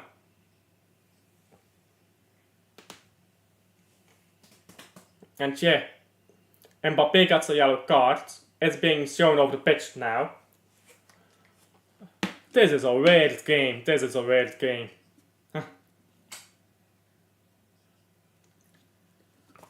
Now Giroud is coming in for Mbappe. And Mbappe is going straight into the tunnel. Yeah, there's something wrong with his nose. There's something wrong with his nose. And Fofana is coming in for Griezmann. Griezmann should have been off way before this. Griezmann has been bad throughout this game. And I like Griezmann, yeah, but he doesn't look in the right state of mind after that. After going into what is called the advertisement board. And yeah, ball is with push here, and I don't know how many minutes of stoppage time there are. But could be going forwards here. Come on, you don't. 9 minutes. 9 minutes. Damn. This might be a hell of a ending phase to this game. Still 1-0, by the way. Still 1-0. So yeah, like and subscribe to the if you haven't already. Helps the channel out a ton. Again, liking videos helps so much to push the stream to the algorithm. And thank you for everyone who has been here throughout the game. I see that Rosa isn't in the chat anymore. Rosa was in the chat earlier today. But, you know, Rosa is the first person who started chatting with me in these live streams. Thank you so much. I don't know if you're here right now or not. But thank you all so much for your support throughout these watch-alongs. Because it's honestly so amazing. I've only started doing this stuff for a month.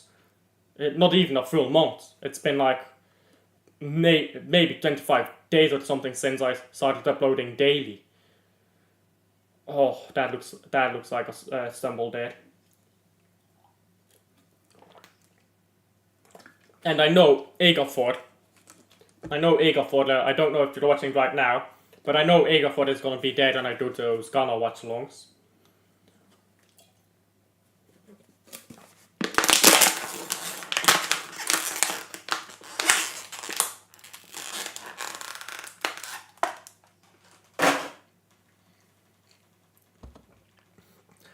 And Austria has the ball here. Austria plays ball forwards but can't hold on to it. And ball is with Studam here.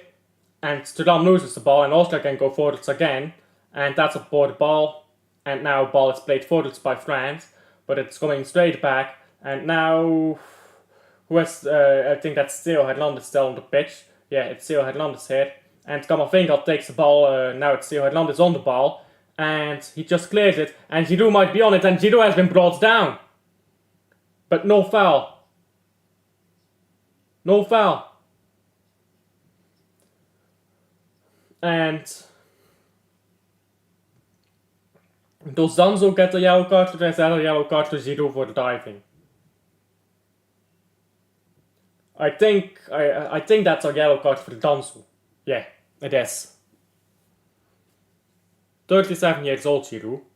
37 years old, and he's still playing for his country. That's a bit massive. Well, I guess so is Modric, isn't he? And excuse me. Excuse me.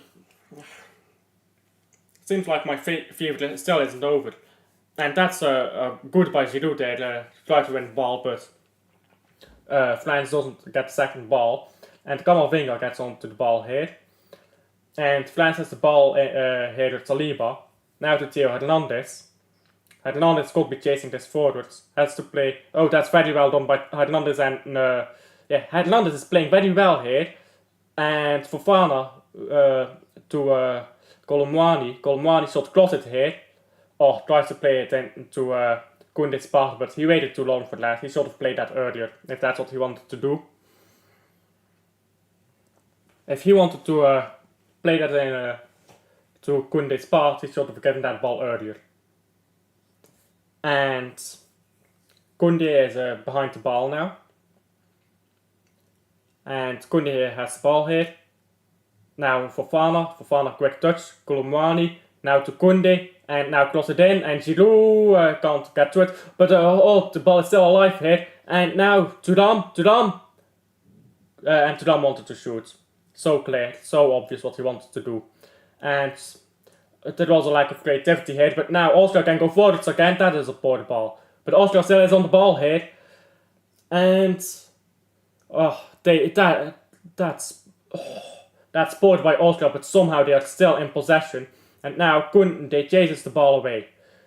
He had time that Koundé, he didn't have to clear it there. He could have driven it forwards a bit and tried to give it to Giroud. But Giroud would have probably struggled to do anything with it anyways, since he's literally just a snail on the pitch. And McNall has the ball in his hands now. And he stays down upon it. And Sabitzer is complaining. And Sabitzer isn't happy. And let's see here. Oh, handball. He's complaining about handball. But you shot straight into him. Like, you can't... that's not handball. That's just shot straight into his hand. Like, you know what I'm saying? And now ball is going backwards here to that goalkeeper. And Danzo is on the ball now. Goes here to the left. And we're into 5 minutes of 9. And still 1-0. Certainly there has to be a goal coming for the one or the other team here. And Camavinga has the ball here after a good interception by I don't know who, I think that was Upamecano. And Camavinga is rolling circles around himself here. Camavinga is rolling and rolling and rolling.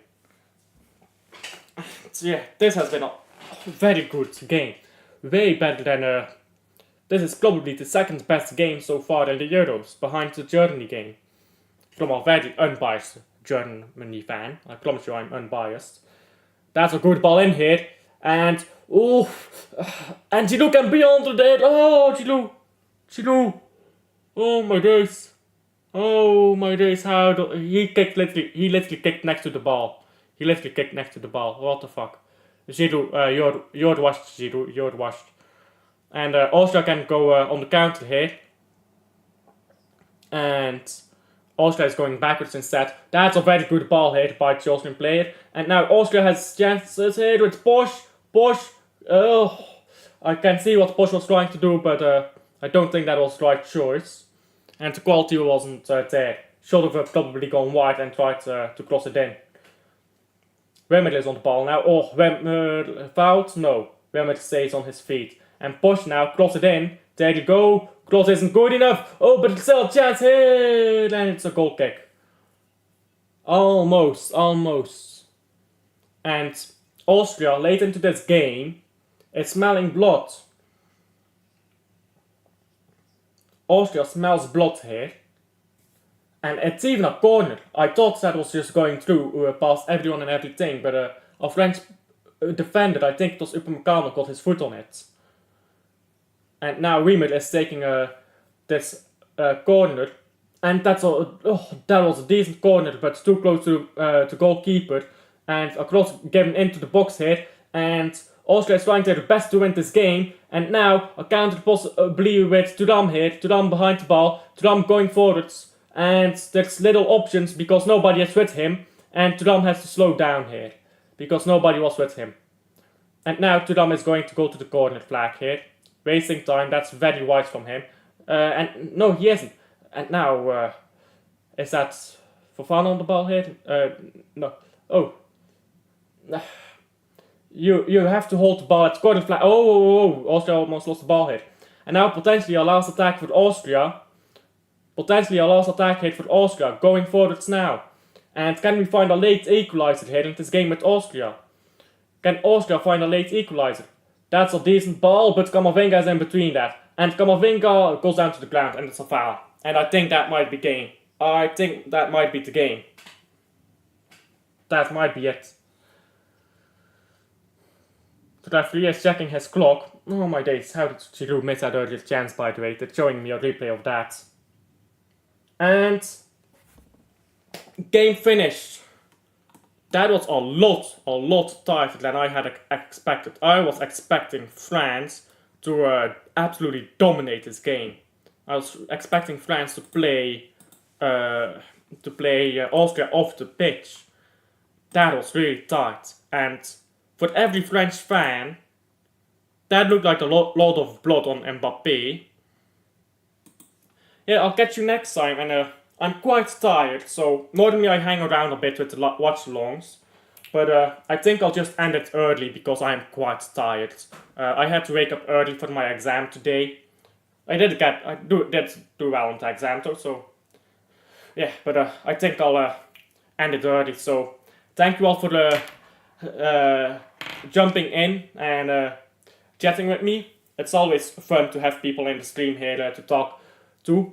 And I'll see you guys on the next one. Oh yeah, and Dustfield, I know you want to know the man of the match. Man of the match for me is Kante. I think Kante was really good. So yeah, thank you for sticking along and I'll see you on the next one.